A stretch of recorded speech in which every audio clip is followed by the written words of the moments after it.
Selamat pagi pemirsa, apa kabar Indonesia Pagi? Hari ini kami awali dengan informasi suasana mencekam antar pemuda dari dua desa, jalanan Desa Campor, Kecamatan Konang, Kabupaten Bangkalan, Jawa Timur nyaris bentrok menggunakan senjata tajam.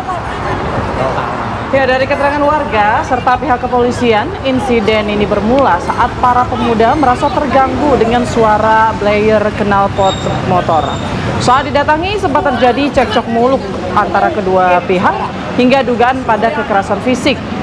Merasa kalah jumlah, mereka kemudian kembali lagi dengan massa yang lebih banyak serta membawa senjata tajam.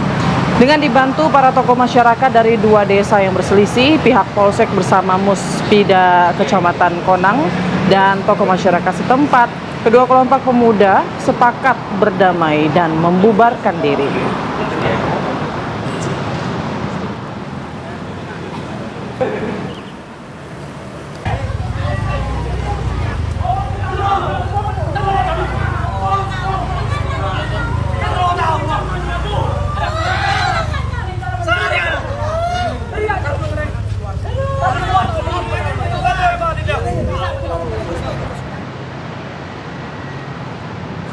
Assalamualaikum warahmatullahi wabarakatuh. Selamat pagi. Selamat pagi. Selamat pagi Putri.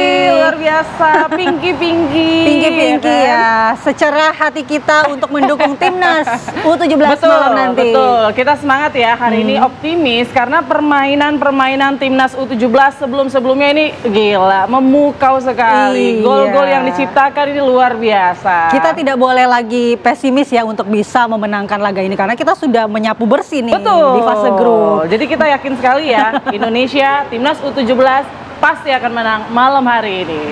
Selain itu juga kita punya informasi perkembangan terbaru ya dari oknum dokter PPDS di RSHS yang memperkosa keluarga pasien. Nah, kabarnya ini ada 3 bertambah lagi korbannya ya? Begitu ya, ada 3 korbannya di lokasi yang sama dalam waktu berdekatan dengan modus yang sama juga. Waduh, ini kayaknya memang jam terbangnya ini nggak bisa disepelein nih. Tapi bener deh, tadi kalau yang kita bilang tadi nggak ada kata yang bisa menggambarkan kekejian ya, karena seorang priguna ini memanfaatkan profesi dokternya untuk melakukan tindak kekerasan seksual dan dilakukan di ruang praktek begitu, di rumah sakit yang harusnya tempat orang sembuh dari sakitnya. Nanti kita bahas ya selengkapnya di dialog kita pada pagi hari ini, tapi kita punya informasi pembuka lainnya untuk Anda pemirsa dari aksi penangkapan pelaku curanmor yang terekam kamera amatir warga. Nah, selain terlibat kejar-kejaran, mobil patroli polisi juga sempat ditabrak pelaku pencurian.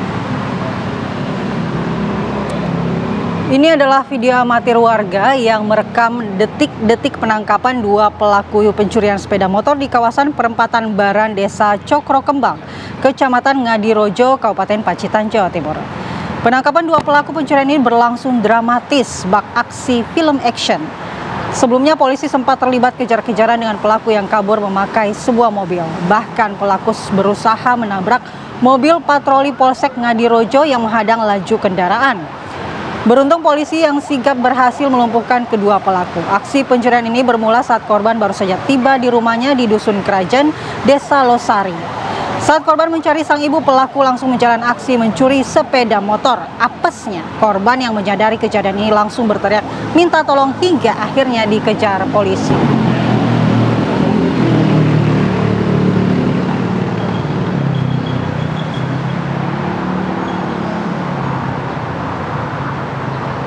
Kita ke informasi pilihan berikutnya untuk Anda pemirsa. Ledakan akibat kebocoran tabung gas 12 kg melanda sebuah rumah berlantai 2 di kawasan perumahan Townhouse Palem Paradise, Pegadungan Kalideres, Jakarta Barat, Sabtu malam.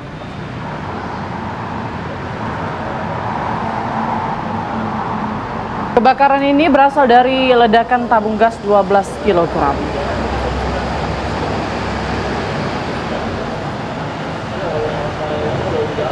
Peristiwa ini bermula saat Yanti, ibu rumah tangga penghuni rumah, sebelumnya sempat mencium bau aroma gas yang berada di dalam rumah. Naas, usai dirinya melepas selang regulator, tiba-tiba saja tabung gas 12 kg tersebut meledak.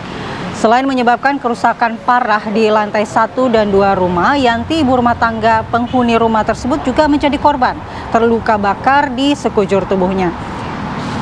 Pihak kepolisian dari Polsek Kalideres bersama tim Inafis Polresta Jakarta Barat yang mendapatkan informasi kejadian ledakan gas ini langsung menggelar olah TKP.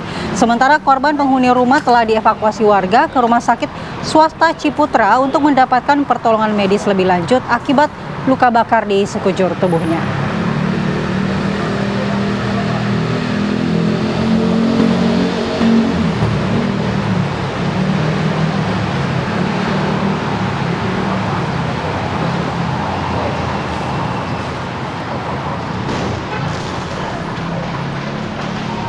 Ya, informasi selanjutnya pemirsa, diduga akibat korsleting arus listrik, toko mainan dan petasan di Pasar Lewiliang, Kabupaten Bogor ludes terbakar api. Api membakar toko mainan dan petasan pada Minggu malam di Pasar Lewiliang, Bogor. Dugaan sementara kebakaran hebat ini berasal dari korsleting arus listrik di toko tersebut. Sebanyak 3 unit mobil milik pemadam dikerahkan untuk memadamkan api agar tidak menyambar ke kawasan permukiman warga. Petugas pemadam sempat kesulitan memadamkan api lantaran banyaknya petasan yang meledak dari dalam toko serta banyaknya warga yang datang ke lokasi kejadian. Petugas pemadam kebakaran berhasil memadamkan api setelah 3 jam kemudian.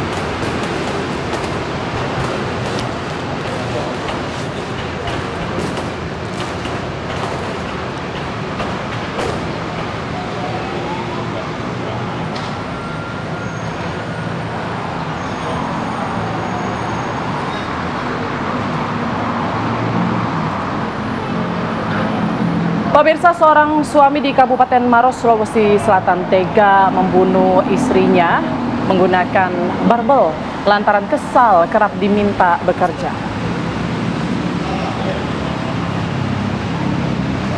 Korban ditemukan tewas dengan penuh luka di bagian wajahnya akibat dihantam barbel oleh suaminya sendiri. Menerima laporan tersebut, polisi langsung melakukan olah tempat kejadian perkara dan menangkap pelaku di rumah orang tuanya yang tak jauh dari TKP. Di hadapan polisi, pelaku mengaku sempat cekcok dengan istrinya. Pelaku kemudian naik pitam lantaran kerap kali disebut malas bekerja mencari nafkah.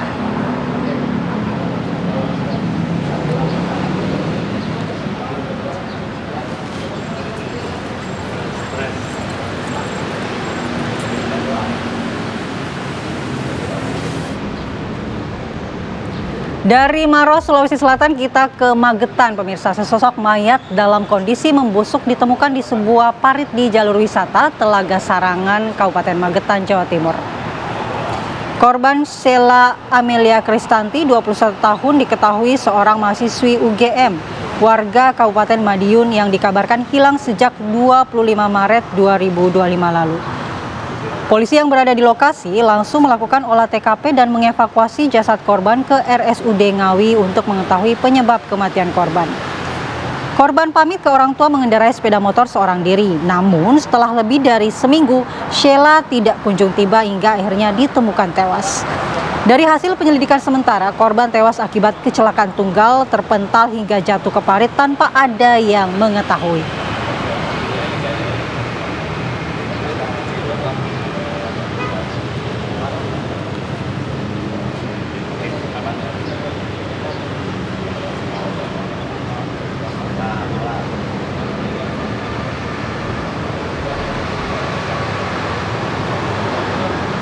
Informasi lainnya, pemirsa, 25 orang jemaah umroh asal Kabupaten Padang Lawas, Sumatera Utara dipulangkan ke Bandara Kuala Namu, Deli Serdang.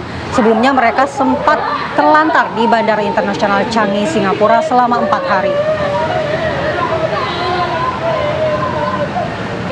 Suasana haru dan histeris menyelimuti kedatangan ke-25 jemaah yang gagal menjalankan ibadah umroh ke Tanah Suci.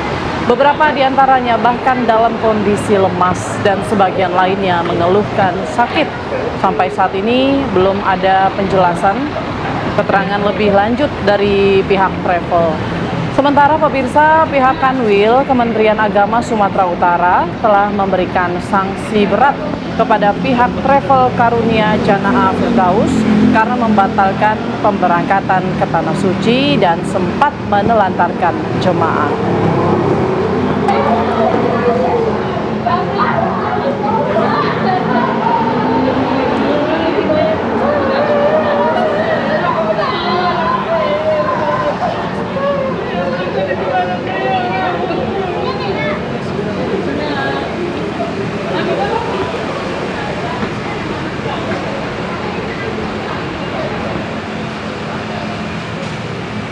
Ya pemirsa, kita pantau dulu arus lalu lintas pada pagi hari ini. Sudah ada rekan-rekan dari NTMC Polri, ada Brigadir Yasinta. Selamat pagi Brigadir Yasinta.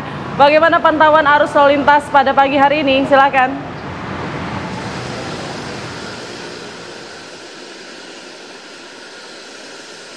Ya baik, terima kasih Putri dan Mala di studio, dan selamat pagi pemirsa. Kembali bersama saya Brigadir Yasinta dari NTMC Polri. Saat ini saya akan mengajak Anda untuk memantau langsung bagaimana kondisi arus lalu lintas terkini tepatnya di kawasan Semanggi, Jakarta Selatan. Bisa kita saksikan bersama di belakang saya.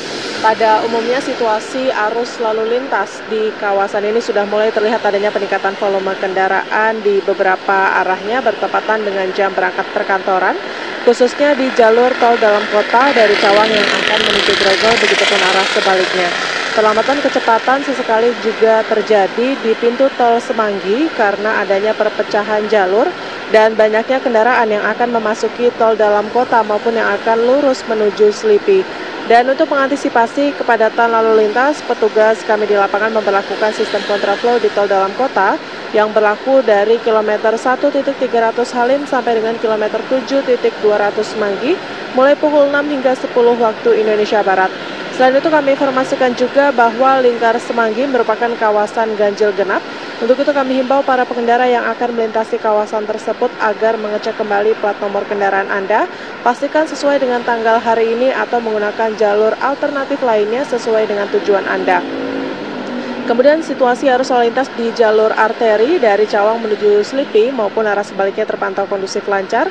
Kendaraan yang melintas didominasi kendaraan pribadi baik roda 2 maupun roda 4 dengan laju kendaraan berkisar 40 hingga 50 km per jam.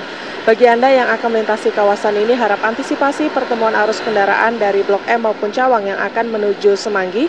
Dan bagi para sepeda, harap menggunakan jalur khusus sepeda atau lajur paling kiri demi keselamatan bersama. Sementara itu, berdasarkan data RSMS Korlantas Polri, angka kecelakaan lalu lintas di seluruh Indonesia selama 1 kali 24 jam terjadi sebanyak 207 kasus laka lantas dengan rincian 15 meninggal dunia, 10 luka berat, dan 152 luka ringan. Kami menghimbau kepada para pengendara agar senantiasa mematuhi peraturan lalu lintas dan utamakan keselamatan dalam berkendara. Dan untuk informasi selengkapnya seputar arus lalu lintas terkini, Anda dapat menghubungi call center kami di 1500669 atau SMS Center di 9119. Anda juga dapat mengakses website kami di korlantas.polri.go.id. Stop pelanggaran, stop kecelakaan, keselamatan untuk kemanusiaan, dan salam presisi. Demikian Brigadir Yasinta melaporkan langsung dari kawasan Semanggi, Jakarta Selatan. Kembali ke studio, silakan. Terima kasih Brigadir Yasinta, informasi lalu lintas pada hari Senin pagi dari kawasan Semanggi, Jakarta Selatan. Selamat bertugas kembali rekan-rekan NTMC. Dan pemirsa, kami masih akan kembali usai jeda dengan informasi Kejaksaan Agung kembali menetapkan 3 hakim sebagai tersangka kasus perkara ekspor CPO di Pengadilan Negeri Jakarta Selatan.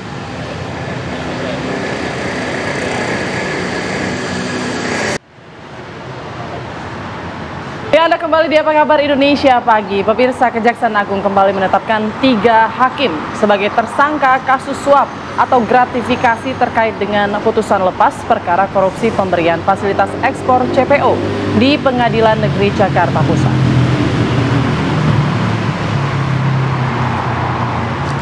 Tiga hakim tersebut adalah Ju Yamto, Agam Syarif Baharudin, serta Ali Muhtarom.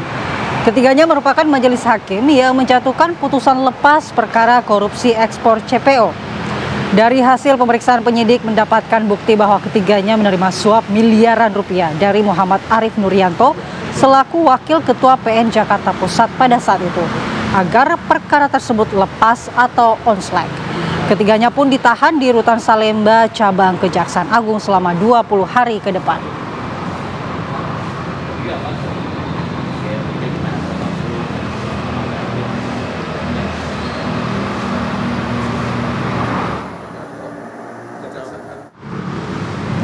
Pemirsa, deretan mobil mewah dalam kasus suap dan gratifikasi yang menjerat Ketua Pengadilan Negeri Jakarta Selatan disita Kejaksaan Agung. Dan inilah sejumlah mobil mewah yang disita Kejaksaan Agung dalam kasus suap dan gratifikasi putusan lepas atau onsleg dengan nilai total suap 60 miliar rupiah. Satu unit Ferrari jenis SF90 diperkirakan berharga 17 miliar rupiah. Kemudian ada Nissan Nismo GT-R yang memiliki mesin turbo dengan tenaga fantastis yang diperkirakan harga di pasaran ini menembus 3,3 miliar rupiah. Ada pula SUV premium yang dikenal dengan keandalan dan daya tahannya, yakni Mercedes-Benz G63 dengan harga 7 miliar rupiah lebih. Kemudian juga ada Lexus RX 500h, SUV premium performa hybrid yang harganya di atas 1 miliar rupiah. Selain barang bukti mobil, penyidik Kejagung juga menemukan uang tunai dari para tersangka.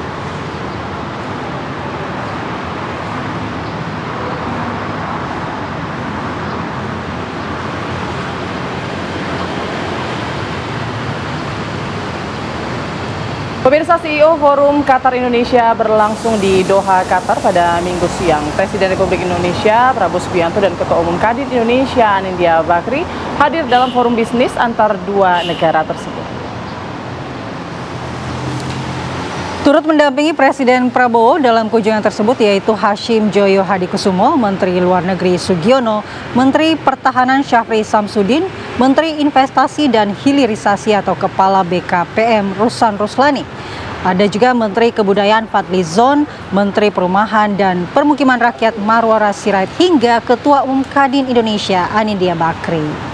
Kerjasama dan kemitraan ekonomi strategis menjadi pembahasan utama dalam forum bisnis Qatar Indonesia yang diinisiasi oleh Ketua Umum Kadin Indonesia Anindya Bakri ini.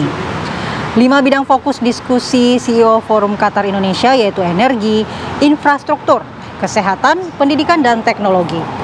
Qatar dan Indonesia saling membuka kesempatan peluang mengembangkan kerjasama perdagangan dan investasi ke depannya.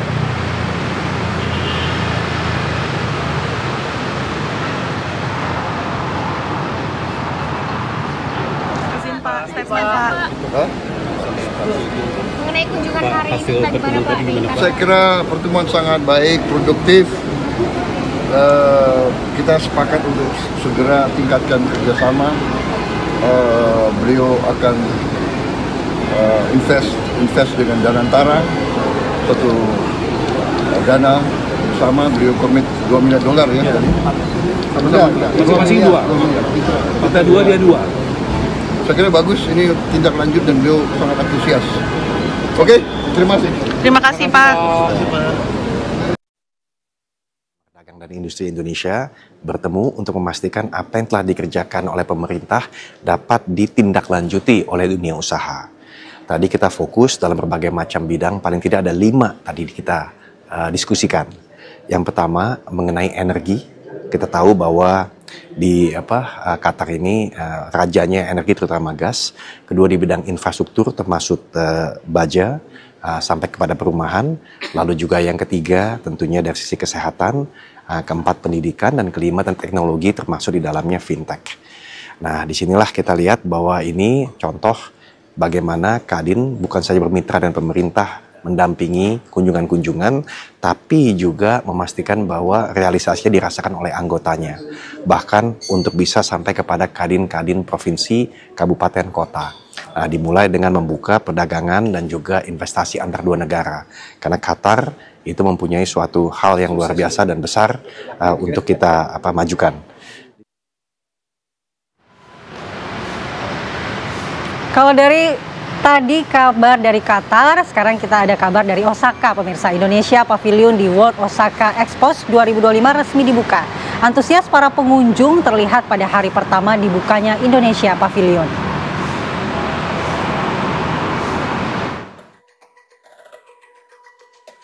Indonesia Pavilion di Osaka Expo hadir dengan bentuk gedung yang menyerupai kapal finisi, menampilkan beragam kekayaan alam, budaya, dan masa depan Indonesia.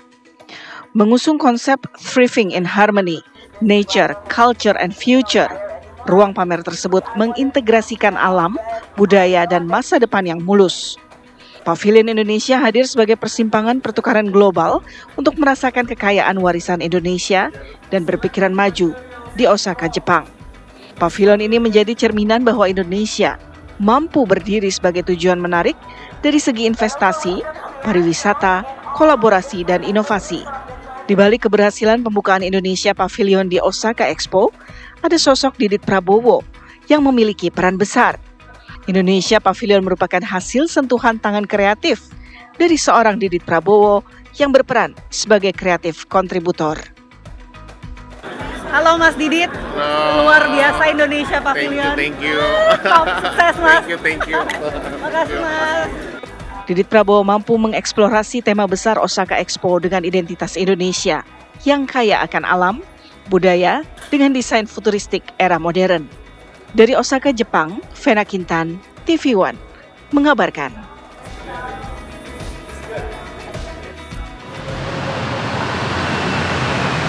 Ya pemirsa, kita harus jeda terlebih dahulu ya. Usai jeda kita akan hadirkan informasi dari seorang pria yang ditemukan tewas mengenaskan di pintu masuk kota wisata Bogor, Jawa Barat. Sesaat lagi informasinya akan kami hadirkan untuk Anda.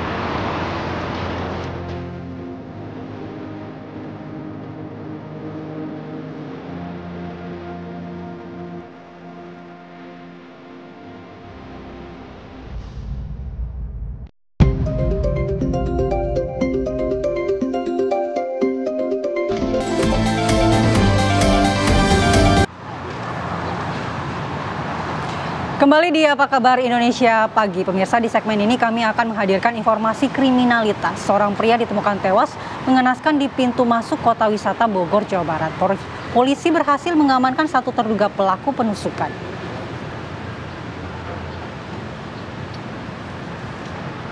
Korban ditemukan tergeletak bersimbah darah di jalan pintu masuk kota wisata Desa Nagrak, Kecamatan Gunung Putri, Kabupaten Bogor, Jawa Barat pada Jumat dini hari. Pria tersebut diduga menjadi korban penusukan karena ditemukan luka di bagian lehernya. Kejadian ini sempat rekam CCTV dan seorang terduga pelaku yang sempat kabur berhasil ditangkap warga. Pelaku kini diamankan polisi di Polsek Gunung Putri untuk penyelidikan, sedangkan korban dibawa ke Rumah Sakit Polri Kramat Jati untuk dilakukan autopsi.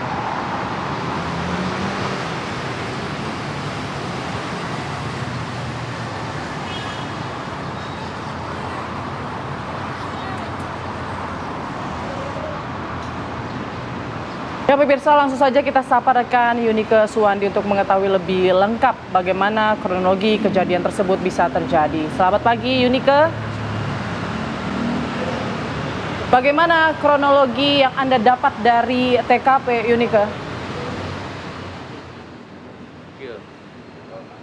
Ya, selamat pagi Mala, Putri dan juga pemirsa TV One. Benar sekali bahwa pada hari Sabtu kemarin 12 April 2025 ini seorang pria berinisial R ditemukan tewas terbunuh di pintu masuk kota wisata Cibubur dan sempat kabur di tempat saya mengabarkan saat ini di Desa Nagrak.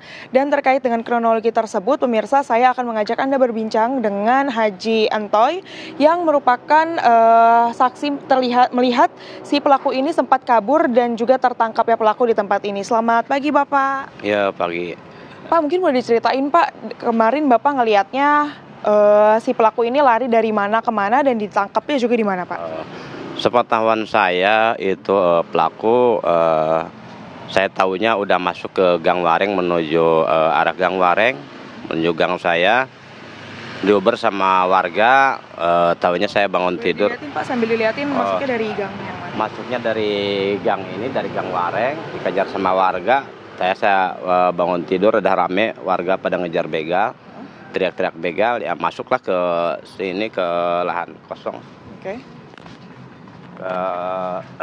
Masuknya dari belakang. Dari belakang. Berarti nggak lewat sini ya Pak? Iya, nggak lewat sini.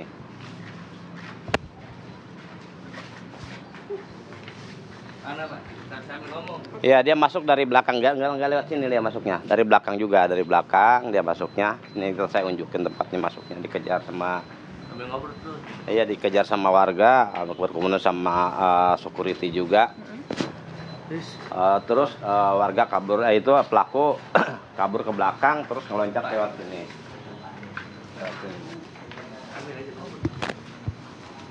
Terus Pak?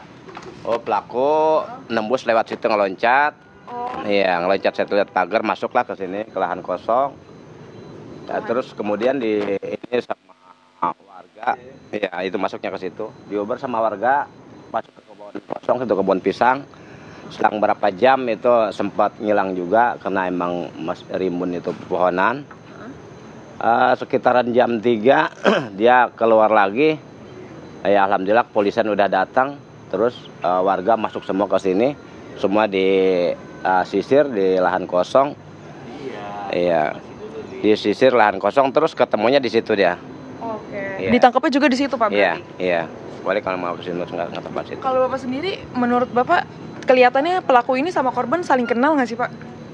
Saya juga kurang tahu ya. Taunya saya emang nggak maksudnya saya nggak jelas. Saya taunya emang posisinya pelaku udah masuk ke gang saya. Oh, tapi Bapak juga nggak kenal pelaku? Nggak kenal sekali. Terus waktu itu berarti Bapak dari rumah pun tahu ada pelaku pembunuhan ini kabur karena warga yang berisik atau emang? Iya, berisik teriak-teriak begal. Saya keluarlah dari rumah.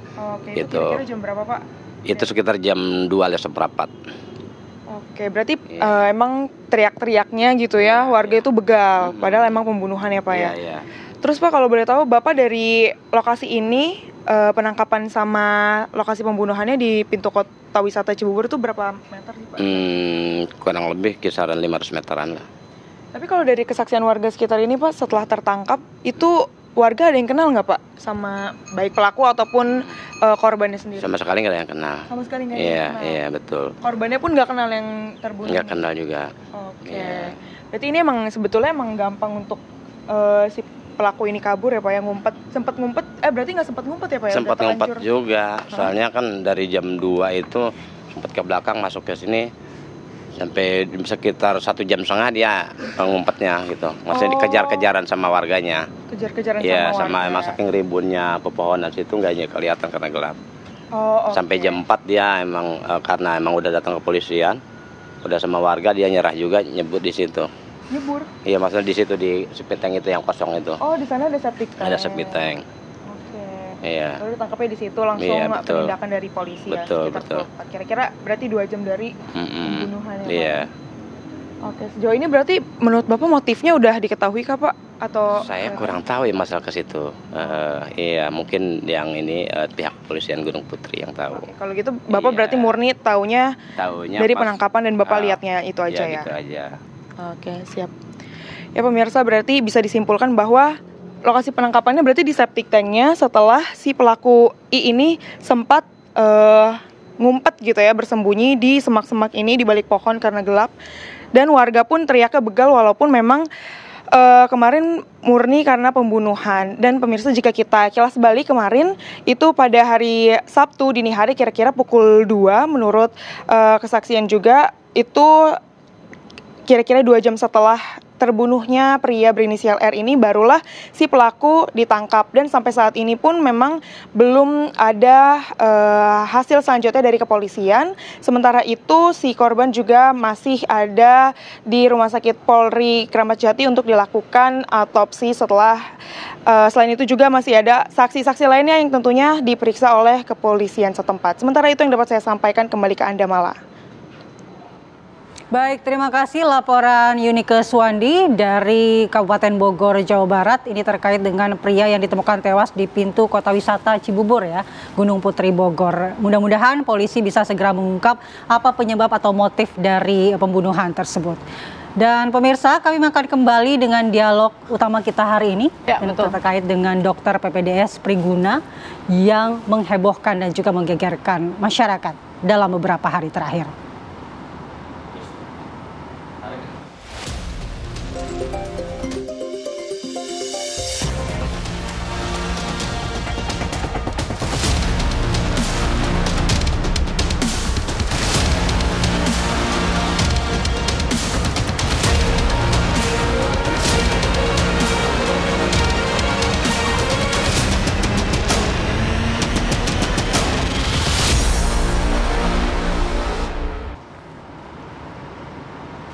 Ya pemirsa, kalau kita lihat paket pengantar mengenai dialog utama kita tadi, kita sebenarnya sepakat ya bahwa profesi dokter itu adalah profesi yang sangat mulia. Ya. Tapi jika ada oknum yang kemudian mencederai profesi dokter ini, ya tentu masyarakat atau publik geram ya. Betul. Selama ini kan kita sedikit-sedikit berobat, ingin sembuh ke Percaya dokter, ya, kepercayaan, trust kita ke dokter. Tapi dengan kasus ini itu mencederai kepercayaan itu. Tidak hanya korban yang dirugikan, tapi juga dunia medis ikut tercederai. Nah, kita akan bahas apakah sebenarnya yang salah dari kasus ini, apakah sistem pengawasan atau etik kedokterannya. Yang pasti orangnya udah salah ya. Iya, ini individunya memang udah Tapi salah. maksudnya ada variabel kesalahan lain yang mendukung perbuatan dari oknum dokter ini. Itu yang akan kita bahas pada pagi hari ini. Kita perkenalkan dulu narasumber kita. Di studio sudah ada Mas Reza Indrigiri Amril, psikolog forensik. Selamat pagi Mas Reza. Selamat pagi Mas Reza. Assalamualaikum. Waalaikumsalam warahmatullahi wabarakatuh. Dan secara daring juga kita sudah terhubung dengan Dr. Slamet Budiarto, Ketua PBID. Selamat pagi Dok. Pagi dokter. Selamat pagi. Ya, dan nanti juga kita akan tersambung juga dengan Dr. Gigi Mirza Mangkianom. Ini dokter influencer ya, yang juga merupakan dokter gigi. Yang membantu menyuarakan gitu ya kasus ini. Chat-chat dari kakak maupun adik korban begitu. Dokter Mirza Mangkoanom. Betul. Nanti kita akan hubungi lagi, namun kita ke Dokter Slamet terlebih dahulu.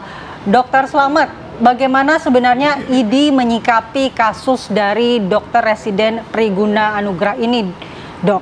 Apa saat ini sikap ID yang sebetulnya? Ya, terima kasih. Yang jelas kan dokter tersebut melakukan perbuatan kriminal yang mencoreng nama profesi kedokteran, melanggar sumpah dokter, mencoreng Ikatan Dokter Indonesia sebagai anggota, dan melakukan perbuatan yang asusila yang sangat merugikan pasien dan keluarganya, sehingga ini mengutuk perbuatan tersebut. Dan tentunya kita sudah jelas lah kalau terhadap personnya adalah perbuatan kriminal yang harus dihukum. Yang kedua adalah tempatnya. Saya melihat kronologisnya itu kok sangat mudah sekali membawa pasien sendiri ya dari lantai UGD ke lantai 7 tanpa ada pengawasan CCTV dan lain-lain yang harusnya dipantau selama 24 jam. SOP mendapatkan obat, SOP membawa pasien tanpa perawat, itu menurut saya rumah sakit juga harus ikut bertanggung jawab ya. Begitu Pak.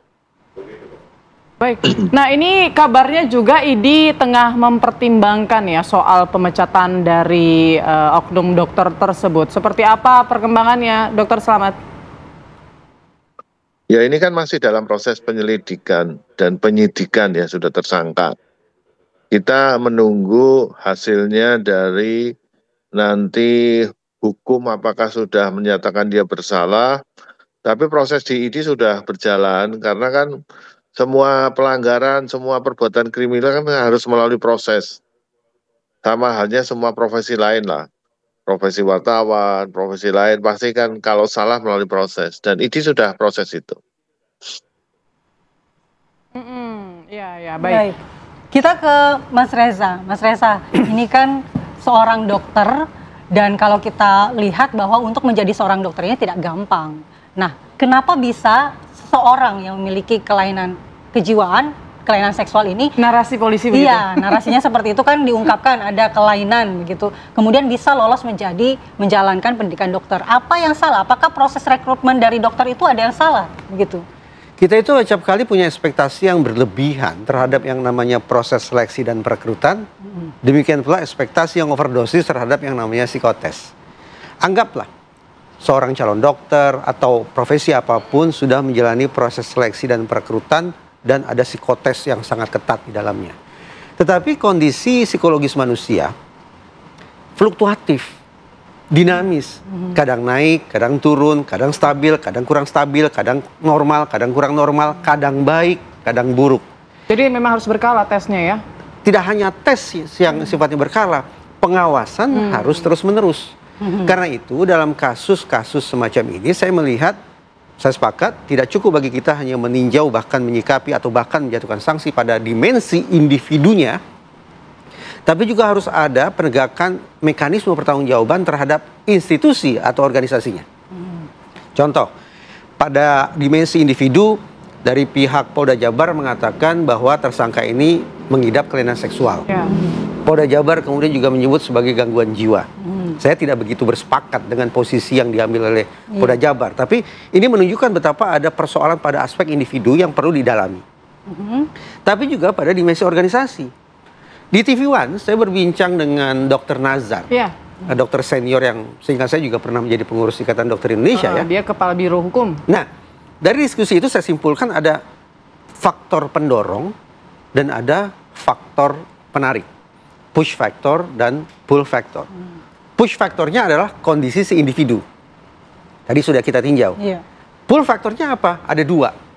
Pertama, Dr. Nazar mensinyalir bahwa 2 tahun belakangan ini yang namanya etik itu sudah hancur lebur. Kendor ya, semenjak ada regulasi ya. Mungkin tidak hanya etik pada aspek atau pada lingkup organisasi, tapi juga etik pada kehidupan negara kita. Gitu ya. Itu satu, aspek etik yang terbengkalai. Etika tidak lagi dijunjung sebagai sesuatu yang harus kita muliakan. Yang kedua pada aspek pengawasan. Baik pengawasan mungkin dari organisasi kah, dari tempat pendidikannya kah, atau dari rumah sakitnya. Nah kalau kemudian kita pertimbangkan dua dimensi ini, dua faktor ini, faktor pendorong dan faktor penarik, dimensi individu dan dimensi organisasi, maka mudah-mudahan kita akan bisa menekan kemungkinan peristiwa buruk ini terulang kembali di waktu yang akan datang. Tapi sekali lagi, kalau kita berfokus pada dimensi individu, tolong jangan menaruh ekspektasi yang kelewat batas terhadap seleksi perekrutan dan terhadap psikotes. Pengawasan seiring berjalannya profesi seseorang itu jauh lebih penting, jauh lebih efektif untuk menangkal terjadinya penyimpangan-penyimpangan. Karena itu memang tidak mungkin terdeteksi begitu ya dalam sebuah perekrutan gitu. Kita tidak tahu, anggaplah ada gangguan jiwa yang dialami oleh oknum dokter jahat ini, sebagaimana dikatakan oleh Polda Jabar. Kita tidak tahu kapan gangguan kejiwaan itu muncul. Apakah kemarin sore atau 2 tahun lalu? Atau setelah tes misalnya? Ya, ataukah psikotesnya terkelabui? Kan kita tidak tahu. Atau ada hengki-pengki kita yang membuat kemudian hasil psikotes berubah sedemikian rupa. Nah, sekali lagi, lebih andalkan pengawasan terus-menerus berkesinambungan itu jauh lebih efektif. Mas Reza, ini juga yang menjadi sorotan. 2 korban lain dirilis sama Polda Jabar. Jadi ada 3 dan ternyata faktanya adalah modusnya sama, lokasinya sama. Nah, kemungkinan tidak menutup kemungkinan akan ada korban-korban lainnya begitu ya, sesuai dengan yang pernah Mas Reza sampaikan begitu ya, bisa 5 mungkin atau bahkan 6 begitu. Nah, untuk pemberatan hukumannya juga ini diusulkan hukuman kebiri. Bagaimana Mas Reza menangkapi dengan Pertama, sanksi pidana bagi pelaku perkosaan berapa tahun? 20 tahun? 30 tahun? 50 tahun? Tidak, hanya 12 tahun. Kecuali maaf, seandainya ada korban yang sampai kehilangan nyawa, meninggal dunia, baru hukumannya bisa naik menjadi seumur hidup. Tapi selama korban masih hidup, ternyata hukuman kita hanya menjatuhkan hukuman 12 tahun saja. Padahal penderitaan korban bisa sepanjang hidupnya. Seumur hidup. Nah, satu ya, itu satu. Yang kedua, kalau kita baca cermat di dalam peraturan perundang-undangan yang kita punya, kebiri tidak diposisikan sebagai hukuman yang sifatnya retributif. Kebiri bukan sesuatu yang dilaksanakan untuk membuat seseorang mengalami kesakitan, mengalami penderitaan. Mata balas mata, sakit balas sakit, bukan retributif. Sepemahaman saya, kebiri diposisikan sebagai bentuk rehabilitasi. Beda loh ya. Kebiri sebagai sebuah bentuk hukuman yang menyakitkan, dengan kebiri sebagai sebuah tindakan untuk menyembuhkan, tentu punya dasar berpikir, praktek kerja, dan efektivitas yang akan berbeda. Saya katakan begini, ini mengingatkan saya pada diskusi saya dengan Ibu Khofifah semasa beliau menjabat sebagai Menteri Sosial. Ibu Khofifah mengatakan bahwa efektivitas kebiri itu terbukti di sekian banyak negara Eropa. Saya menimpali, saya katakan efektivitas kebiri di sekian banyak negara Eropa dalam menekan tindak atau residivisme di kalangan predator seksual bukan semata-mata karena kebirinya ansih, tapi lebih dikarenakan kebiri dilakukan berdasarkan permintaan si predator. Jadi predator yang sudah mengalami pencerahan dari sisi berpikir, dari sisi moral, dia sekarang bisa menginsafi betapa perbuatan dia itu menyakiti sekian banyak orang. Di sini dia sudah lurus. Tapi maaf, di bawahnya belum. Sehingga dia minta tolong saya dikebiri agar proses koreksi dalam diri saya ini paripurna. Cara berpikir saya sudah terkoreksi, sekarang cara bereaksi tubuh saya yang juga tolong dikoreksi lewat kebiri. Nah, saya ulangi, berarti pada tataran yang paling mendasar, yang membuat efektivitas kebiri itu tinggi bukan semata-mata pada perlakuan terhadap fisik si predator, tapi kebiri dilakukan berdasarkan permintaan si predator. Permintaan mengindikasikan bahwa cara berpikir si predator sudah terkoreksi. Di Indonesia, aturan tentang itu abu-abu, bahkan cenderung vakum. Sehingga saya membayangkan kebiri di negara kita dipraktekkan sepenuhnya sebagai sebuah putusan hakim. Mengabaikan apakah terdakwa berkehendak atau tidak terkait dengan kebiri itu. Resikonya apa? Kalau seorang pesakitan, seorang predator dikebiri dan bertentangan dengan kehendaknya, justru akan bisa menjelmakan dia sebagai predator misopet. Predator yang justru semakin buas, semakin berbahaya. Berarti harus ada persetujuan dari predatornya sendiri? Dalam prakteknya di sekian banyak negara Eropa, efektivitas kebiri ditentukan karena dilakukan berdasarkan permintaan si terdakwa atau si terpidana. Tapi mungkin nggak akan ada permintaan itu dari kalau di Indonesia ya? Semestinya bisa saja. Saya ingat, saya menyaksikan rapat di Komisi 8 DPR RI antara sehingga saya otoritas ID dengan DPR, terjadi perdebatan di situ. Karena seingat saya otoritas kedokteran menolak seandainya mereka diposisikan sebagai pelaksana kebiri, sementara kebiri tujuannya adalah retributif untuk menyakiti. Padahal dokter tujuannya apa? Menyehatkan, menyembuhkan, menyelamatkan, dan seterusnya. Baik, kita akan bergabung dengan Dr. Mirza Mangkuanom, sudah terhubung. Dr. Mirza, mungkin tadi sudah mendengar perbincangan kita dengan Mas Reza juga. Bagaimana menurut pandangan Dr. Mirza nih sebagai dokter influencer yang juga banyak mendapatkan DM-DM ya dari netizen terkait dengan kasus ini? Apakah hukuman yang seberat-beratnya ini dan juga ada wacana hukuman kebiri untuk dokter Priguna ini memungkin untuk dilakukan begitu? Tentu kalau dilihat dari aspek kebiadaban yang dilakukan, artinya tanpa mengindahkan aspek hukum yang berlaku di Indonesia dan lain sebagainya, tentu banyak masyarakat yang menginginkan dokter Priguna ini dilakukan hukuman yang seberat-beratnya termasuk kebiri.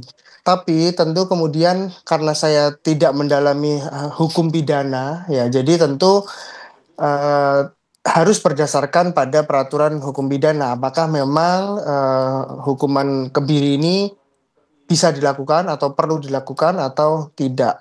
Tapi setidaknya bagi saya pribadi, ini pencopotan yang bersangkutan dari dokter itu menurut saya itu adalah hal yang sangat memuaskan bagi banyak masyarakat. Karena masyarakat tentu takut terhadap orang-orang seperti ini yang berprofesi menjadi dokter. Padahal dokter itu adalah profesi yang dianggap punya privilege untuk menyentuh dan memegang tubuh pasien atau tubuh orang lain dengan alasan pemeriksaan. Coba bayangkan kalau orang yang punya privilege seperti itu memiliki pola pikir yang sakit seperti itu kan tentu mengerikan.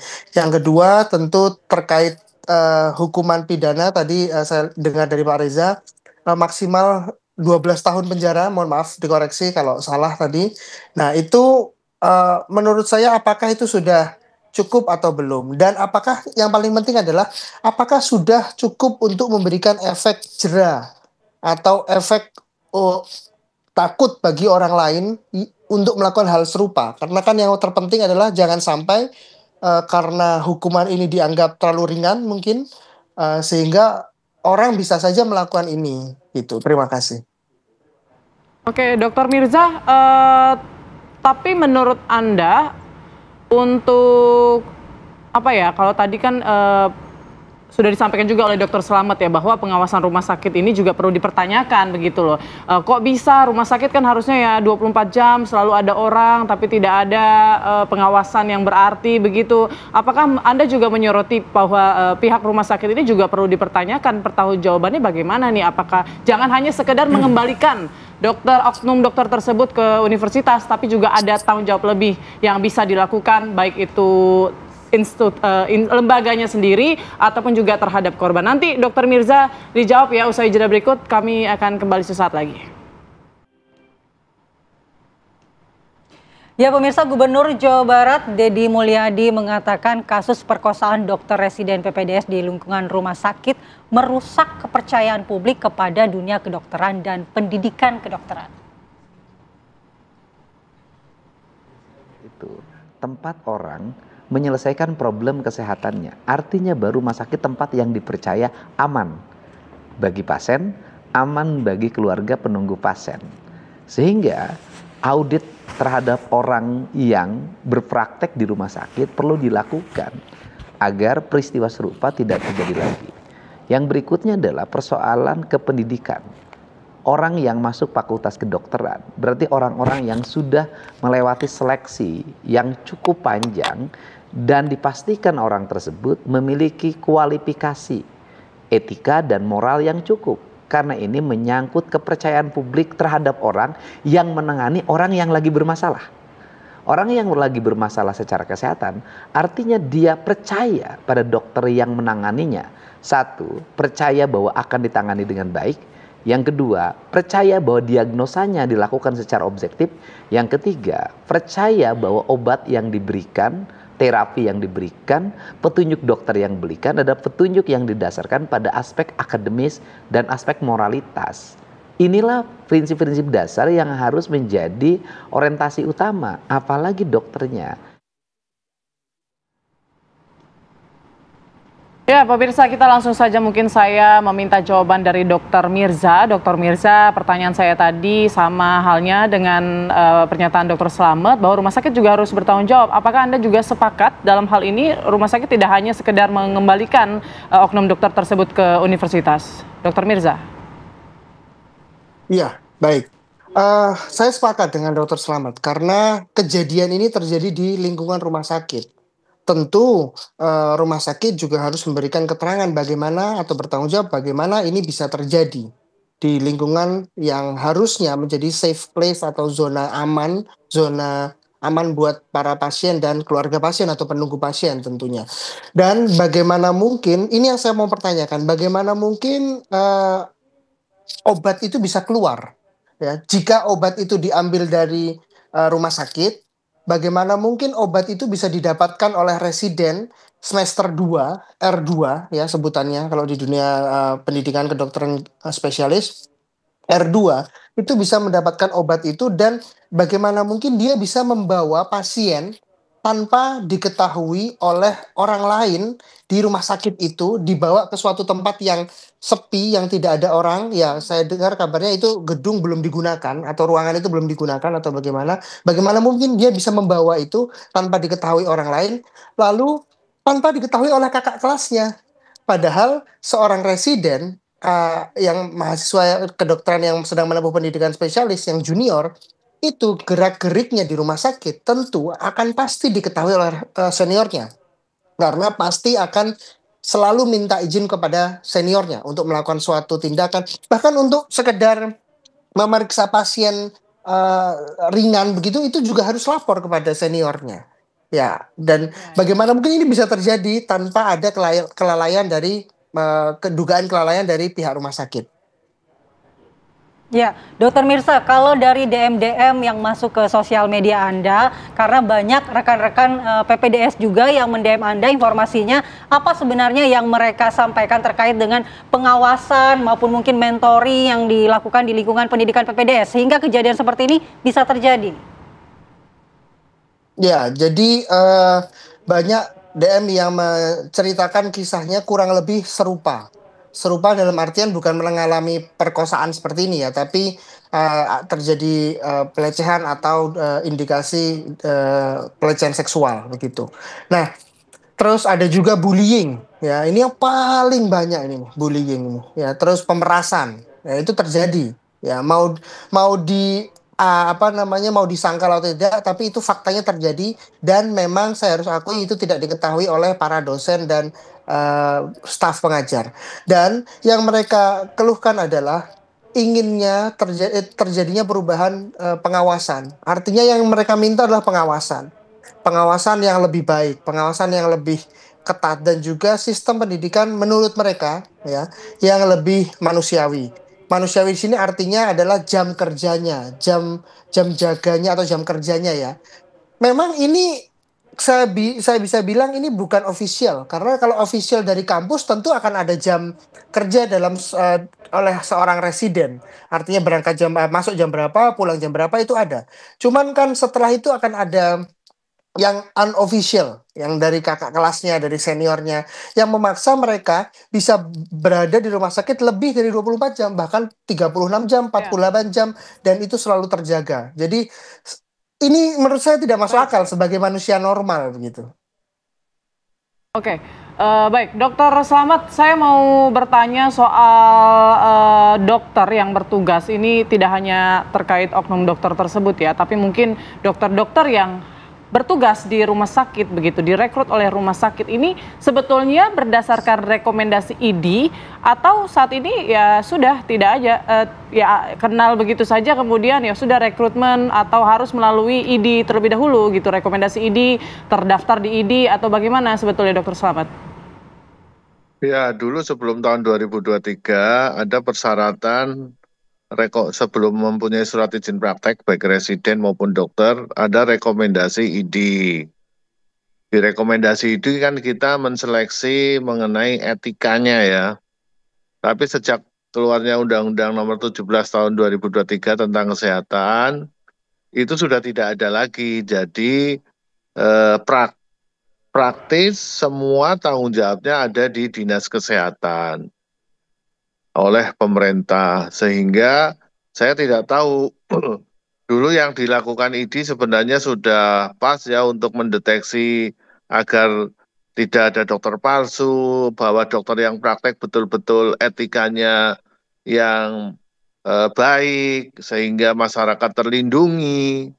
Tetapi saya tidak tahu kenapa itu dihilangkan dan kami sampai saat ini kami melakukan uji materi terhadap undang-undang tersebut. Karena rekomendasi ID itu adalah untuk melindungi masyarakat. Tapi beginilah Mbak, semua kejahatan itu kan ada niat dan kesempatan. Gitu loh. Ini kalau sampai 2-3 kali, artinya rumah sakit tersebut tidak aman bagi pasien. Gitu. Sehingga rumah sakit juga ikut harus bertanggung jawab. Bagaimana bisa sekali, 2 kali, nanti berikutnya. Terus yang ketiga adalah sama dengan Dr. Mirza, kesempatan lain, ID sudah menyampaikan berkali-kali, ini rumah sakit kan di bawah Kementerian Kesehatan, bahwa residen maksimal 40-50 jam per minggu. Kalau di atas itu maka ada kesempatan di rumah sakit, dia tidak ketemu keluarganya, mempermudah untuk berbuat kriminal, bullying, dan lain-lain. Sehingga ya, sekarang kita akan membuat sistem yang baik atau tidak. Gitu. Niat kejahatan di semua profesi ada, cuma ada kesempatan atau tidak. Nah sampai 2 kali, 3 kali, berarti kesempatannya banyak ini. Jangan-jangan yang lain ada juga, kan gitu loh. Nah yang perlu diaudit juga rumah sakit, kenapa ini bisa terjadi. Padahal rumah sakit itu harus aman bagi pasien dan keluarganya, gitu loh. Makasih Mbak. Baik. Kita ke Mas Reza, mungkin bisa menanggapi ya. Tadi Dokter Slamet mengatakan bahwa tekanan di rumah sakit ini memberikan kesempatan dan juga peluang bagi dokter-dokter yang bertugas dengan tekanan tinggi, tingkat stres yang tinggi untuk terjadi tindak kriminal, tindakan bullying. Itu tanggapannya seperti apa Mas Reza? Apakah itu berpengaruh? Tanggapan saya adalah ketika Dokter Mirza mengatakan ini marak bullying, marak pemerasan dan segala macam, tindak kriminal, itu pidana loh.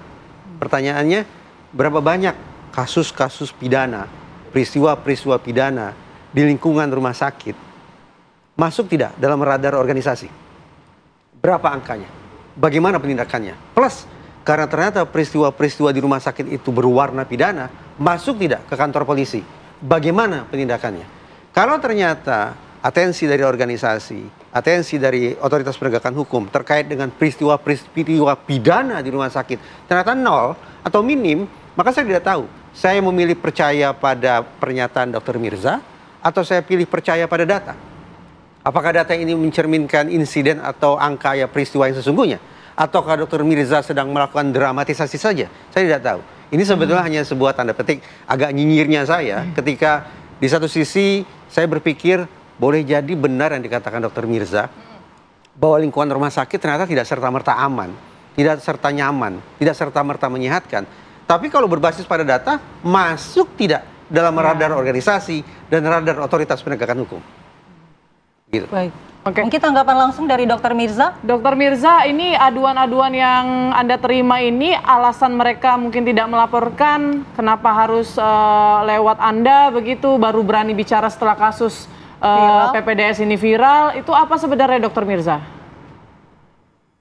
Baik, saya senang sekali nih pernyataan Mas Reza. Jadi sangat mengkurasi untuk tanda tanya dan itu terima kasih sekali. Karena memang ini harus ditelusur. Saya setuju banget. Kenapa tidak banyak laporan? Atau mungkin ada laporan tapi kenapa tidak sampai viral? Lebih tepatnya seperti itu. Karena memang ini kaitannya dengan rasa takut, ya. Jadi coba bayangkan kita sedang berada dalam pendidikan yang mana, mohon maaf, ini tanda kutip kasarnya, nyawa kita itu sangat bergantung di sini. Dan kemudian kita mengalami tindakan pidana, pelanggaran pidana.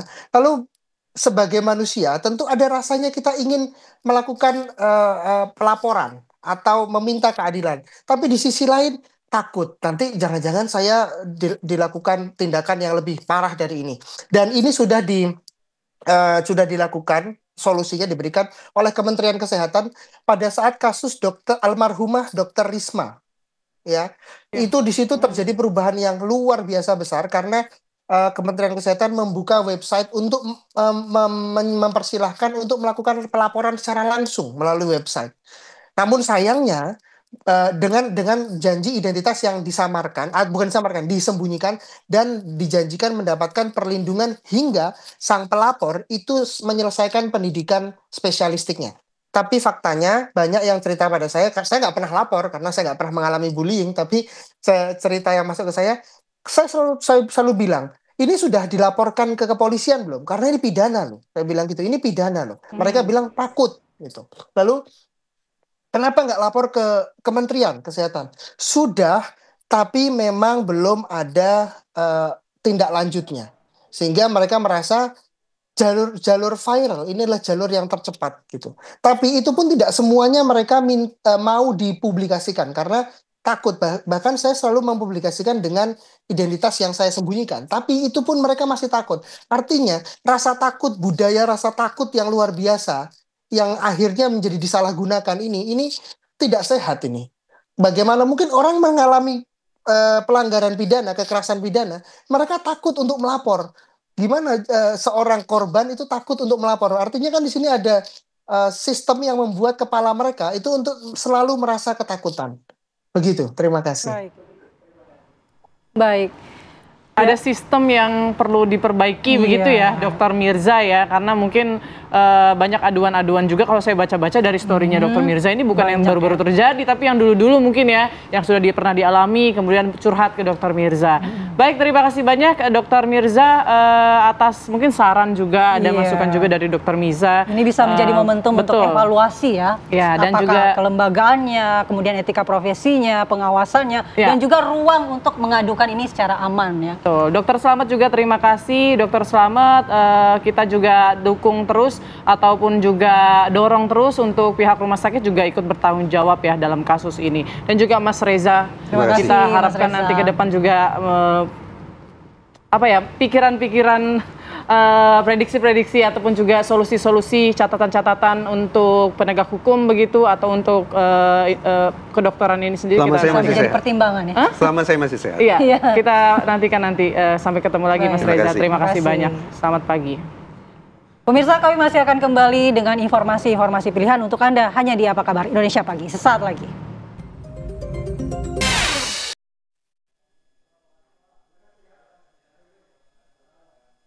Kembali di Apa Kabar Indonesia Pagi, dan saatnya kita hadirkan kabar-kabar viral untuk pemirsa.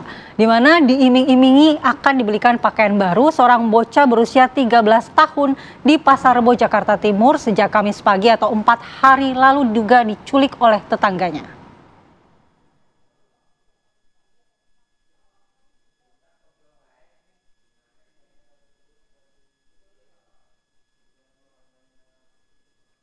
Inilah rekaman CCTV yang memperlihatkan detik-detik terduga pelaku penculikan anak perempuan bernama Eva, berusia 13 tahun, warga Pasar Rebo, Jakarta Timur. Eva tak kunjung pulang sejak Kamis pagi hingga Minggu setelah diajak pergi. Bocah tersebut diduga diculik oleh tetangganya sendiri yang tinggal tepat di samping kontrakan orang tua korban. Ayah korban menyebut bahwa pada Rabu malam atau 1 hari sebelumnya, korban sempat diajak membeli buah dan makanan di pasar, kemudian korban dikembalikan ke orang tuanya. Namun pada Kamis pagi, korban kembali diajak keluar oleh terduga pelaku dengan diiming-imingi akan dibelikan pakaian baru. Setelah itu, orang tua korban pun curiga lantaran hingga 3 jam kemudian korban tak kunjung pulang. Orang tua korban pun mendobrak kontrakan terduga pelaku dan seluruh barang milik terduga pelaku sudah tidak ada di dalamnya.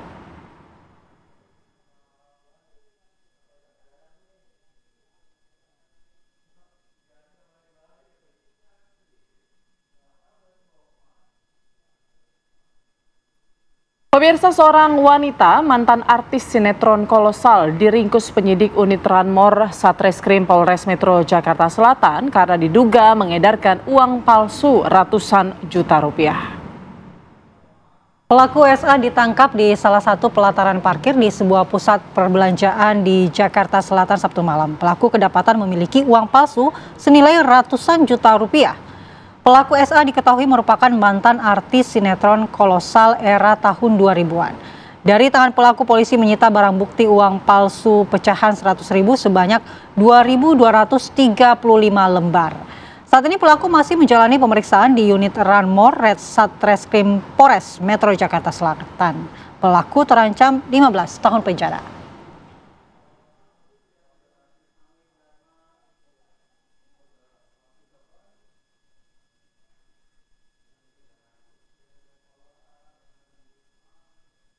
Ya pemirsa, kita intip berita viral selanjutnya. Pelaku pencurian belasan tabung gas LPG 3 kg di Kabupaten Tuban, Jawa Timur berhasil ditangkap. Identitas pelaku ini terbongkar setelah aksinya terekam kamera CCTV dan viral di media sosial.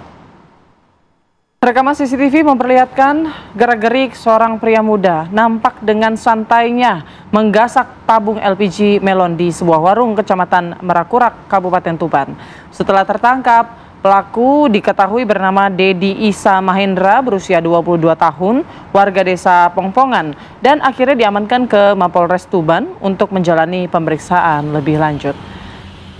Bersama pelaku, polisi menyita 4 tabung LPG sebagai barang bukti, dan dari hasil pemeriksaan sudah 18 tabung gas yang dicuri pelaku dari 7 lokasi berbeda.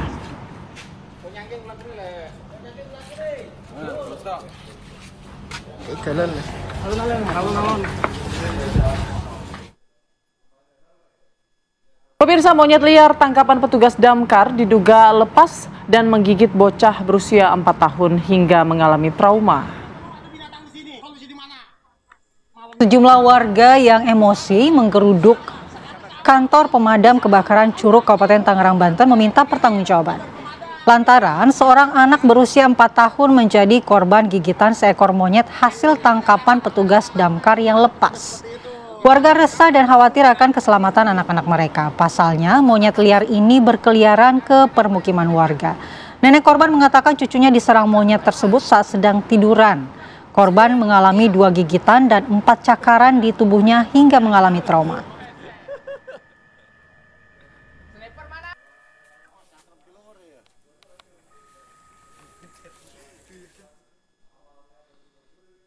Pemirsa, sekelompok warga di Jeneponto, Sulawesi Selatan mengamuk di depan rumah terduga pelaku pelecehan seksual. Mereka menuntut agar pelaku tidak tinggal lagi di kampung.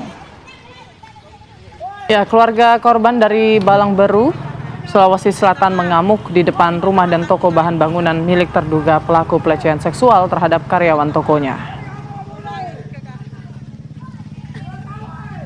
Mereka terlihat membawa senjata tajam seperti parang dan badik sambil meneriakkan kekesalan mereka. Warga juga menyegel rumah dan toko milik pelaku. Beruntung saat keluarga korban mendatangi rumahnya, pelaku sudah diamankan polisi terlebih dahulu. Massa yang tidak menemukan pelaku kemudian memblokir jalan dan menyerukan agar pelaku diberi hukum adat, yakni angkat kaki dari kampung, meski kasusnya tengah dalam proses kepolisian. Ada jalan tertinggal berdampingan dengan kami. Ini aksinya nasional akan.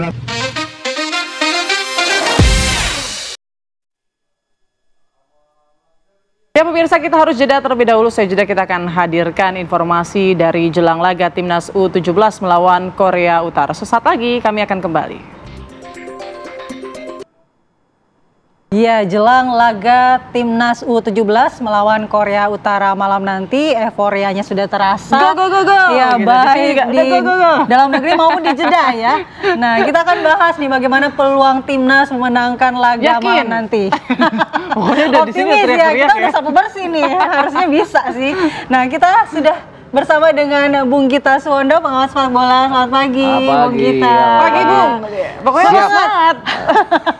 Kemudian kita juga ada Mas Andi Pratama, WNI di Jeddah, Arab Saudi. Selamat pagi waktu Indonesia, Mas Andi. Selamat pagi, Mbak Tri dan Mbak Andi dan Mas Adila.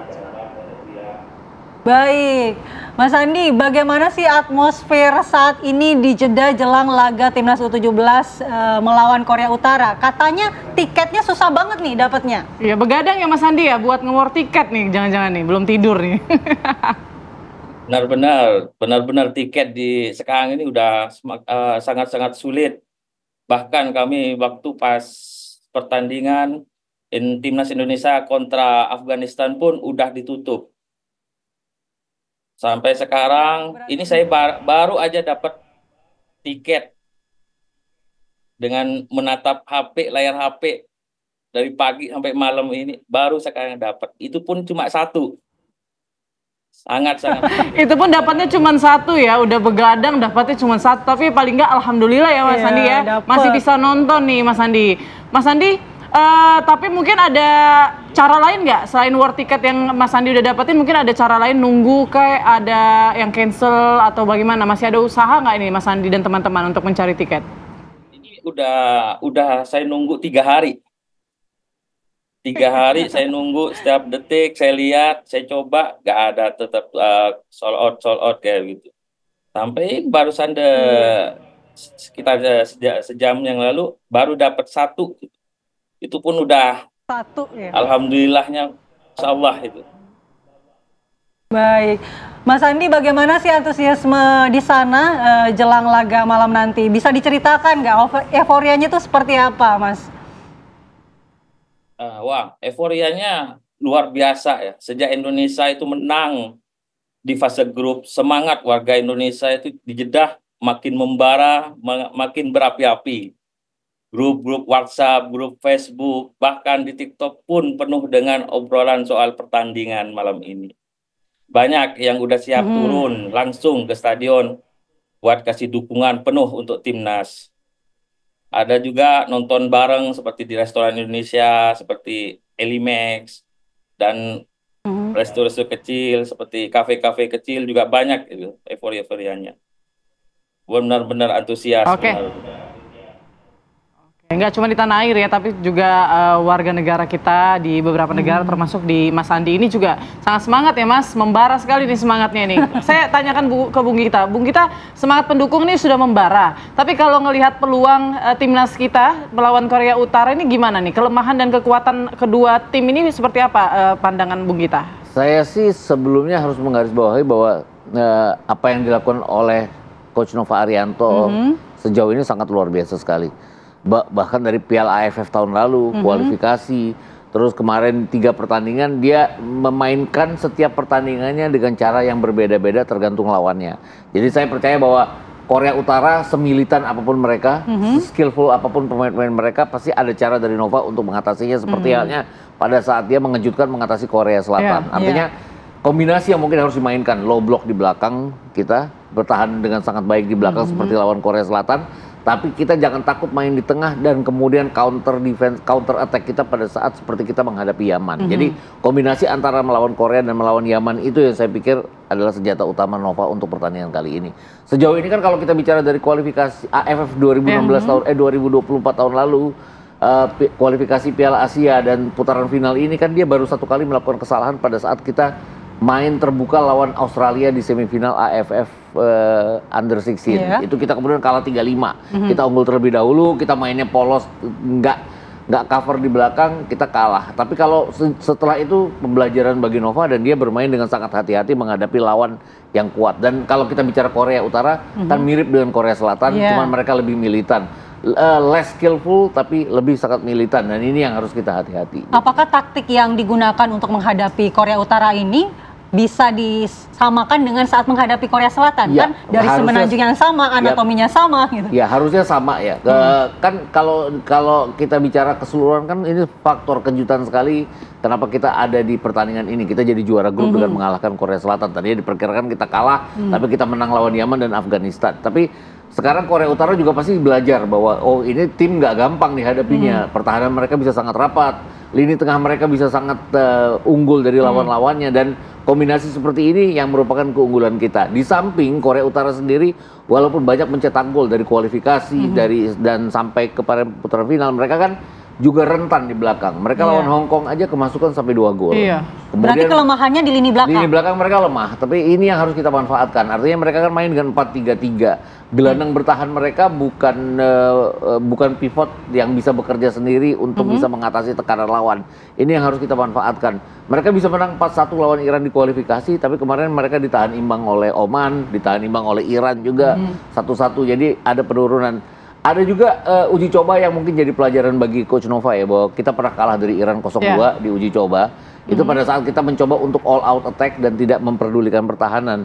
Nah, tapi terus dia belajar, dia juga memperbaiki pertahanan yang orang bilang membosankan atau segala macam. Tapi nggak penting sih sekarang membosankan atau enggak, yang penting kan lolos. Yang penting angka akhir ya. Ya, kemarin kan dia juga dibilang membosankan lawan Korea Selatan, tapi 2 pertandingan dia negara pertama yang lolos ke Piala Dunia, negara Asia pertama yang lolos ke Piala Dunia, memastikan hanya lewat 2 pertandingan. Jadi ada faktor-faktor yang kita harus angkat jempol terhadap Nova, terlepas apapun gaya mainnya dia. Oke, nah berarti kalau memprediksi laga nanti malam, gaya permainannya apakah mungkin ya ofensif defensif atau bagaimana?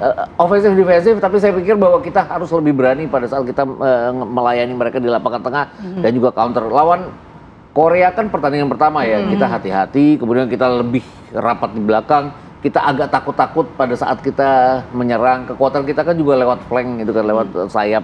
Itu kita agak takut-takut sehingga masuk pertahanan Korea Selatan kita nyaris tidak membuahkan hasil, hanya 2 peluang.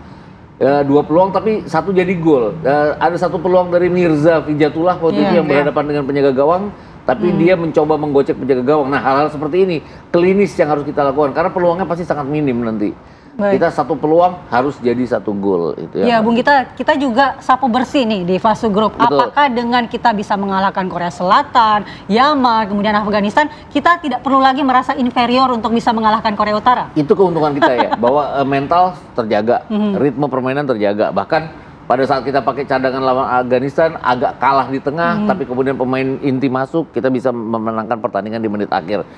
Ada 7 gol sudah kita ciptakan. 5 gol diantaranya kita ciptakan setelah menit ke-75. Jadi artinya kita ini tidak gampang rentan pada saat kita tidak membuahkan hasil. Kita terus berusaha dan kita akhirnya bisa mencatat kemenangan. Lawan Yaman kan sebenarnya sama. Kita unggul 2-0, kita kemasukan 1 gol yang agak kontroversial karena itu bukan penalti menurut saya. Tapi kita bertahan dengan baik untuk kemudian bikin gol ketiga dan keempat. Jadi anak-anak ini nggak down pada saat kita ditekan, dan itu yang paling penting. Artinya pelajaran pada saat kita kalah 3-5 tahun lalu dari Australia itu membuahkan hasil bahwa harus ada yang cepat ditangani, harus ada solusi dalam 90 menit itu. Oke, tapi kalau untuk pemain kunci nih, mungkin Bung Gita mengharapkan pemain kuncinya siapa nih yang mungkin akan tampil memukau gitu ya malam nanti ya? Kembalinya Evandra sejak awal nanti kan, terus ada Zahali Goli juga. Saya pikir itu akan menjadi 2 pemain kunci. 3 sebenarnya dengan Matthew Baker di belakang. Artinya kita punya pemain masing-masing di lini belakang, lini tengah dan lini depan yang bisa menjadi pemain kunci. Matthew Baker di belakang, Itu terasa banget kemarin pada saat lawan Afghanistan nggak ada dia, agak berantakan kita. Kemudian Evandra juga pada saat babak pertama lapangan tengah kita dikuasai Afghanistan, dia masuk semuanya berubah dan goli ya di depan. Ini pemain yang bisa one touch one goal di luar apa kemampuannya. Agak aneh juga pada saat dia ditarik keluar lawan Afghanistan tapi lawan Yaman tapi balik-balik lagi. Ini Coach Nova punya kejutan untuk mengistirahatkan goli misalnya dan sejauh ini sudah membuahkan hasil. Baik, mungkin terkait dengan pemain kita bisa tanya juga ya. Ini suara supporter seperti apa? Mas Andi masih terhubung? Ya, siap, masih terhubung, Mbak. Ya, Mas Andi, mungkin kalau bicara pemain kunci yang bisa tampil di laga malam nanti, kira-kira dari Mas Andi siapa nih? Evan Floresta. Oke, terus selama ini melihat performa timnas U17 seperti apa, Mas, tanggapannya? Wow, luar biasa, sangat luar biasa. Luar biasa. Baik, Mas Andi, nanti kita akan kembali lagi bersama dengan Mas Andi dan juga obrolan kita dengan Bung Gita, tapi kita jeda terlebih dahulu, jangan kemana-mana pemirsa. Ya, langsung saja mungkin saya ke Bung Gita. Bung Gita, kalau tadi kan di awal Anda mengatakan bahwa kelebihan Korea Utara ini mereka tuh lebih militan begitu kan. Tapi kelemahannya bagaimana? Lini pertahanan mereka bagaimana? Apakah kita punya celah untuk mengambil poin dari kelemahan-kelemahan Korea Utara? Mereka jumlah gol kemasukannya juga banyak ya. Artinya Hong Kong pun bisa bikin gol ke gawang mereka. Oman kemarin bikin 2 gol ke gawang mereka walaupun gol keduanya di injury time. Saya agak berpikir apakah ini tim menghindari Korea Selatan bukan karena menganggap Indonesia lebih lemah dari Korea tapi mungkin ada political issue yang mereka tidak mau ketemu Korea Selatan cepat-cepat, kalau ketemu ya di final aja. Tapi lini belakang mereka sejauh kualifikasi dan putaran final memang selalu lemah. Di putaran kualifikasi aja mereka kemasukan sampai 5 gol. Sekarang mereka sudah kemasukan 3 gol, jarang mereka clean sheet. Ini yang harus kita manfaatkan. Tapi balik lagi, lini serang mereka bahkan mereka top scorer mereka namanya nomor punggung 11 namanya Ri Kiam Rung. Itu dia mencetak 4 gol di kualifikasi, 2 gol di putaran final, 5 gol diantaranya datang pada saat dia jadi pemain cadangan. Artinya dia masuk menit ke 60 dia baru bikin gol. Ini artinya super sub. Jadi mereka punya senjata rahasia pada saat mereka deadlock. Ini yang harus kita waspadai karena begitu dia masuk kan dia dalam kondisi yang sangat fit, baru masuk di menit ke-60 dia sering bikin gol pada saat dia jadi super sub. Ini aja yang harus kita waspadai. Di samping ada Park Kwang Song nomor punggung 9 mereka. Ini juga sudah cetak 2 gol di kualifikasi, 2 gol di putaran final. Nah, strategi apa kira-kira yang harus disuguhkan oleh Coach Nova Arianto ini untuk bisa mengambil peluang dari lemahnya pertahanan lini belakang? Apakah di 15 menit pertama kita harus menyerang terus atau seperti apa? Iya, balance ya mungkin antara pertahanan dan kekuatan. Itu tadi yang saya bilang bahwa kita harus benar-benar compact defense seperti waktu kita lawan Korea Selatan, nggak kasih celah ke mereka, tapi kita juga harus cepat bermain pada saat counter seperti waktu kita lawan Yaman. Ini senjata kita untuk bisa mengatasi Korea Utara kali ini. Oke, prediksi skor nih. Waduh, saya nggak berani prediksi skor, tapi saya berpikir bahwa kita punya kesempatan untuk menang dengan margin 1 gol. Kita harus optimis, bisa 1-0, ya. Bisa 2-1. Oke, kalau kita menang sudah pasti kita masuk semifinal. Kalau kita kalah out. Kita out, tapi kan kita sudah masuk Piala Dunia. Targetnya kan lolos ke perempat final dan lolos ke Piala Dunia, dan itu sudah dijalani dan sudah didapat oleh Nova Arianto dan anak asuhannya. Iya, kalau dengan Korea Utara mungkin kita lebih optimis ya. Tapi setelah dari Korea Utara ini, itu berikutnya ada Uzbekistan nih. Karena kita ketemu Uzbekistan yang tadi malam sudah menang sama Uni Emirat Arab. Mereka bahkan mengalahkan tuan rumah Arab Saudi juga dengan 3-0. Ini artinya tim yang sangat balance antara penyerangan dan juga pertahanan mereka. Mereka baru kemasukan 1 gol sejauh ini. Jadi nggak yakin kalau kita bisa lolos dari hadangan Uzbekistan. Tapi untuk pertandingan kali ini rasanya optimis. Oke, baik. Mungkin ke Mas Andi. Mas Andi, Anda memprediksi ataupun harapannya ini Indonesia udah pasti menang ya, tapi prediksi skor Anda seperti apa, Mas Andi? Dan saya sangat yakin Indonesia akan menang dengan skor kemenangan 2-1 untuk Indonesia. 2-1 untuk Indonesia. Mas Andi, saya juga penasaran, ada nggak sih mobilisasi supporter di sana untuk bisa nonton bareng malam nanti laga Indonesia versus Korut ini? Karena kan kita anggap bahwa supporter itu adalah pemain ke-12 ya. Gimana? Udah siap jadi pemain ke-12? Untuk mobilisasi udah siap kita ini, Mbak. Nanti akan kita berangkat bersama dari beberapa titik itu untuk menuju stadion. Dan kita akan kumpul bareng supaya kompak untuk menuju ke dalam masuk stadion. Baik, berarti ada mobilisasi. Mas Andi, mungkin ada latihan yel-yel mungkin sesama supporter di sana, atau mungkin mau bawa atribut-atribut khusus spesial buat mendukung Indonesia malam nanti? Untuk atribut-atribut kita bawa untuk seperti bendera merah putih dan sel-sel, terus penabuk gendangnya semua pun untuk memeriahkan dan bikin rame stadion. Bahkan kita mempunyai merahkan stadion. Slogan-slogannya. Luar biasa. Merahkan stadion ya. Merahkan Jadi bukan stadion. cuma di Stadion Ya, GBK yang biasanya dimerahkan, di sana juga mau dimerahkan. Dan setiap Oke, Bung Gita pertandingan kita warga Indonesia tuh nggak pernah sepi, pasti rame. Bahkan antusias-antusias dari bangsa lain, negara lain, bahkan dari Filipina, teman-teman kita ikut juga memeriahkan. Baik, Bung Gita, terakhir apa yang harus dilakukan di menit-menit awal supaya kita menang? Lebih bermain fokus, lebih main hati-hati. Kita juga harus melayani permainan mereka di tengah, tapi jangan lupa di pertahanan. Artinya ini yang harus kita paling balance di antara pertandingan-pertandingan sebelumnya. Kenapa? Karena ini fase knockout, apapun kesalahan blunder bisa dimanfaatkan oleh lawan. Ya itu tadi, fokus dan jangan melakukan kesalahan sedikit pun. Ofensif di awal? Jangan terlalu ya, karena kita juga nggak tahu apakah Korea Utara punya daya serang yang sangat bagus sekali. Kemudian mereka forceful mainnya, kadang-kadang nggak memikirkan bahwa mereka melakukan pelanggaran, pokoknya hajar. Nah ini yang harus kita waspada gitu. Baik, kita harapkan bersama ya. Siap. Indonesia bisa menang melawan Korea Utara malam ini dan akhirnya kita bisa masuk ke babak semifinal. Terima kasih banyak. Terima kasih Bung Gita. Terima kasih Mas Andi Pratama. Sehat selalu, sukses buat nontonnya malam nanti. Salam buat teman-teman di sana. Baik pemirsa, itu tadi akhir dari dialog kita hari ini, dan saya Andi Kumala pamit undur diri. Dan saya Putri Windasari juga pamit. Terima kasih banyak atas kebersamaan Anda, dan jangan lupa ya kita nonton nanti malam pukul 9 ya. Ya, dukung timnas. Terima kasih, sampai jumpa. Sampai jumpa.